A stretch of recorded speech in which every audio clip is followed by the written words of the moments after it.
থমকে থাকা ঢাকা দিল্লি সম্পর্ক স্বাভাবিক করাকে চ্যালেঞ্জ হিসেবে দেখলেও নতুন পররাষ্ট্রমন্ত্রী বলছেন ভারতের সঙ্গে সুসম্পর্ক চায় বাংলাদেশ। জয়লাভের পর নতুন প্রধানমন্ত্রীকে ভারত সফরের আমন্ত্রণকে সম্পর্কের জন্য ইতিবাচক হিসেবে দেখছেন আন্তর্জাতিক সম্পর্ক বিশ্লেষকরা। তারা বলছেন বাংলাদেশিদের জন্য ভিসা চালুর মধ্য দিয়েই নতুন করে ঢাকা দিল্লি সম্পর্কের যাত্রা শুরু হতে পারে। বিস্তারিত প্রতিবেদনে।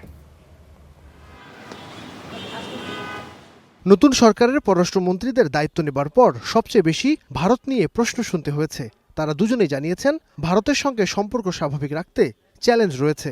আমাদের চ্যালেঞ্জ আছে, আমাদের ইস্যুস আছে, সেই ইস্যুসগুলো সমাধান করার জন্য আমাদের বাইল্যাটারাল মাল্টিল্যাটারাল ভাবে আমাদের এগোতে হবে। আমরা সকল দেশের সঙ্গে সুসম্পর্ক রাখতে চাই, আমাদের স্বার্থ বজায় রেখে।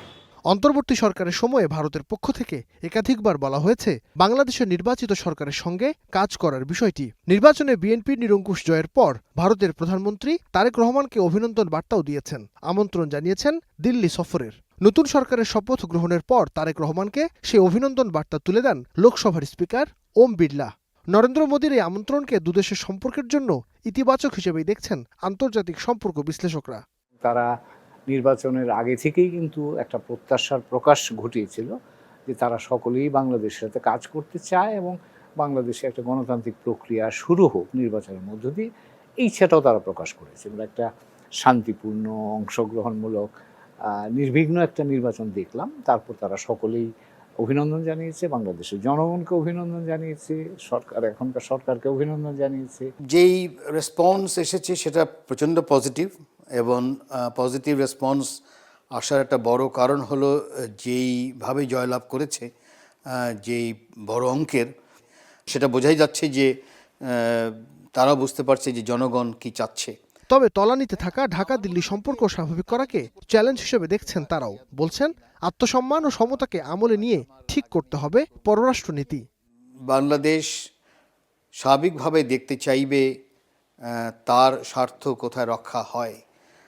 আমি বরাবরই বলে এসেছিলাম যে কোনো সময় সম্পর্ক কোনো দেশের সাথে করা উচিত হবে না তৃতীয় একটা দেশেরকে মাথায় রেখে।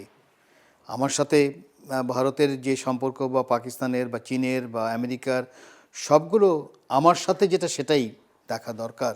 বাংলাদেশিদের জন্য বন্ধ থাকা ভারতের ভিসা চালুর মধ্য দিয়েই নতুন করে ঢাকা দিল্লি সম্পর্কের যাত্রা শুরু হতে পারে।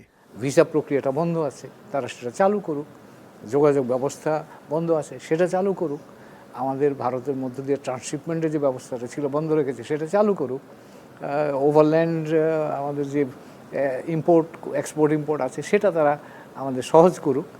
এবং বাংলাদেশের আমরা গঙ্গা নদীর পানি নিয়ে যে আলোচনাটা এখন শুরু হবে, ইতিমধ্যে টেকনিক্যাল পর্যায়ে আলোচনা হয়েছে, সেটাও সফলভাবে সম্পন্ন করতে তারা আমাদের সহায়তা করুক। এইগুলো যদি হয় তাহলে আমি বুঝবো যে তারা আমাদের সাথে সম্পর্ক স্বাভাবিক করতে আগ্রহী। পররাষ্ট্র মন্ত্রণালয় বলছে দিল্লির সঙ্গে অমীমাংসিত বিষয়গুলো নিয়ে আলোচনা অব্যাহত থাকবে। নাইম আবির, স্টার নিউজ, ঢাকা।